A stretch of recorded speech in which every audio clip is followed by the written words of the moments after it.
welcome to another video in making sense of multiple sclerosis with me, Shirley, and today I'm going to be talking about toxic positivity.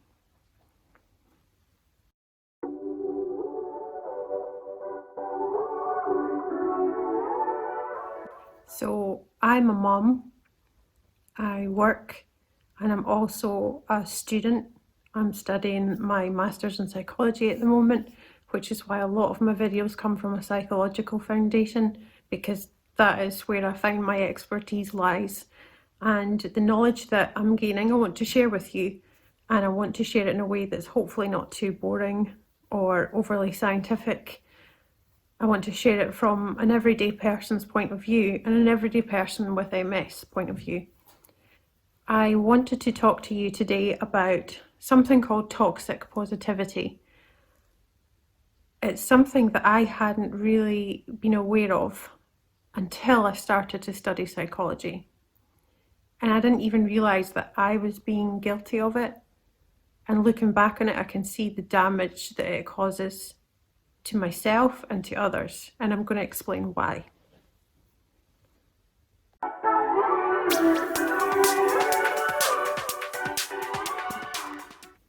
So you always see these things on social media or TV or amongst friends that are usually these little quotes with pictures of like a cute puppy or, you know, a rainbow, and it's inspirational quotes supposed to inspire.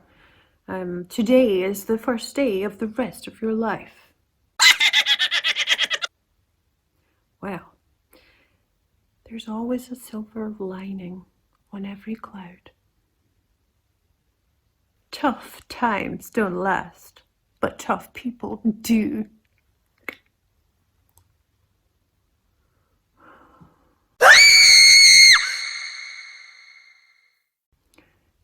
If you want to understand toxic positivity, then think about how you felt when I said those phrases. That phrase or that quote that gets said to you when you're feeling really low and you're feeling unwell and you're really struggling with your MS, and you're met with those quotes. Did you feel frustrated when I said them? Did you feel angry? Did you want to kind of internally roll your eyes? If you did, then that's normal, because the people that push positive things on you when you're not in a positive frame of mind and you're not in a good place don't always realise that they're causing more damage than they are anything else. If you felt ugh when you heard those phrases, then that's what toxic positivity is about. I used to always post things. I do or used to do public speaking, but given the current climate of pandemics and all that, I haven't been able to do that in a normal capacity. So I used to always on the social media pages share inspirational quotes that I saw and thought, that's really inspiring, that's really nice, I'm going to share that and encourage other people. And it's all done with good intention. Nobody ever really posts it to upset someone. It's there to try and inspire and motivate people. But what a lot of people don't realise is that that can almost feel insulting to someone who's really struggling. And a lot of the times when you try to inspire and motivate people, they might be polite and go, that's lovely, what a lovely sentiment. But inside they're going, oh. These cliche quotes, they almost make me feel sick. So toxic positivity, there was a quote by a guy called Dr. Jamie Zuckerman. And he said, let's see if I can find it. Oh yeah. A societal assumption, this is toxic positivity, is a societal assumption that a person, despite their emotional pain or gravity of their situation, should only strive to have a positive outlook. I'm going to put up a couple of examples on the screen for you to look at of toxic positivity, and then on the other side of it, what would be a nicer or more sensible thing for someone to say. because sometimes people are being toxic with their positivity and they don't even know it. So here's a good way to show you the difference between what is an encouraging thing to say and also what exactly is toxic positivity in essence.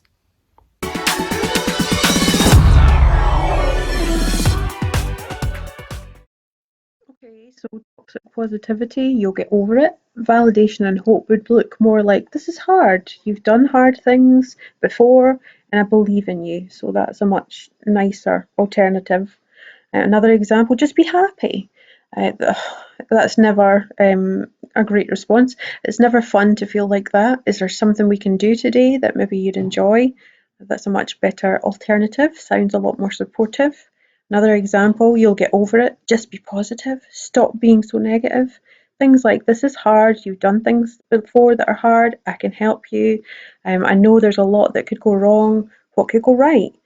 So, and my personal favourite, how can you live your life so negatively? Leave your pain behind, focus on the future, etc., etc. I understand you're hurt. You'll get better in time. No rush. I'm here for you. Want a cookie? Yes, yes, I would want a cookie. So, when you're only focused on positivity rather than acknowledging the pain of others, you become disconnected from true empathy. So, it's taking away the understanding of someone's pain and looking at ways to adapt and make things better.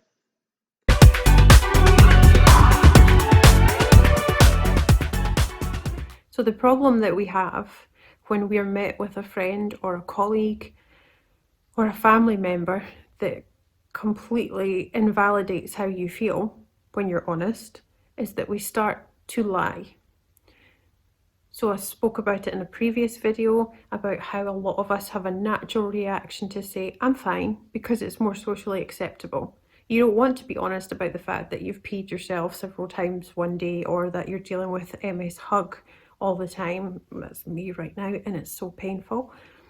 You don't want to say those things because it's not social. You don't want to be the Debbie Downer or the person that's always negative. So I found this clip online which I really liked, and it's not very good quality, but it says toxic positivity oversimplifies how we process the emotion that could be detrimental to our mental health. It encourages a person to remain silent about their struggles and shutting the door on negative feelings.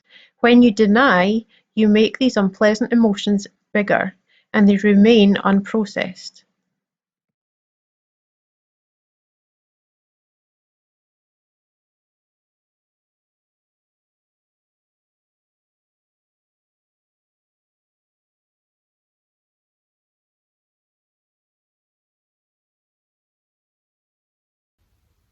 That completely invalidates how you feel because everybody's MS is relative and their pain is all relative to their situation. And just because they're better in their situation than other people are doesn't mean that they're not still suffering. So what we start to do, and this is the dangerous part with toxic positivity, is we start this whole process of being dishonest with other people. So someone will say, how you doing? You'll say, I'm fine. Or, how's your MS? It's doing fine, I'm managing okay, thanks. We start to lie to them. And by doing that, we're lying to ourselves because we don't want to deal with whatever their reply is or whatever their notes of wisdom are. We just want to leave it at that. Now, that then goes on to something that has a ripple effect negatively on us. A researcher, a lady called Brene Brown, she talked about how our silence and how when we don't talk about something, it's usually driven by this whole silence and secrecy and fear of judgment. It's driven by shame, and we feel almost ashamed that we can't talk about our MS, or ashamed to feel unwell, or ashamed to feel like we're not managing or that we're feeling poorly. This whole shame, we start hiding things for fear of judgment or hiding things for fear of what the reaction will be. Suppressed emotions and the avoidance of expressing your emotions starts to lead to increased levels of stress. Now, we all know when it comes to MS, that increased levels of stress or increased negative situations, negative interactions, fighting or hostility, all of these things impact our MS quite profoundly, and it leads to increased levels of cortisol in our bodies, which is not, as it has its purpose, but too much of it can lead to really negative manifestations. So we can start to find our MS symptoms worsen, we can start to find we're not sleeping, we can start to find that we're in more pain. It all becomes too much to deal with, and that comes directly from suppressed emotions. Now, there's a study that I was reading about and heard about, and I'll post the link to the study below if you want to look at it for yourself. And it was a study that was done to look at the impact of stress avoidance. 2 groups were taken. Both groups were asked to observe a video of quite graphic and disturbing, if you're not a medical person, footage of operations and various other things on a video footage that would make anybody go, oh my God. And one group were asked to witness these things and react however they felt, react openly. So if they were disgusted, to be disgusted, don't hide it. If they were upset or shocked or large gasps, you know, to express shock, whatever they felt, they were free to express it amongst themselves. The other group were asked to witness this video and observe without showing any outward emotion. So they had to sit and look completely indifferent, look at the video and show nothing. And lo and behold, at the end of the video, in the group that didn't express any emotional reaction and had to sit there with, you know, that whole poker face, as they refer to it, there were higher levels of physiological arousal in the brains of those people. There were much higher levels of stress detected as a result. So the group that weren't able to freely express amongst each other, to show via their emotion or their, you know, to verbalize shock, dismay, horror, the group that had to stem that really struggled and had a much higher output and a much higher level of stress. It goes along with another study that kind of made it into the mainstream news because it kind of had a comic connotation and a comical narrative to it, about the whole thing about pain is relieved more when people feel the ability to swear. So if they stub their toe or they really hurt themselves, if they swear, it seems to stem that pain a little bit.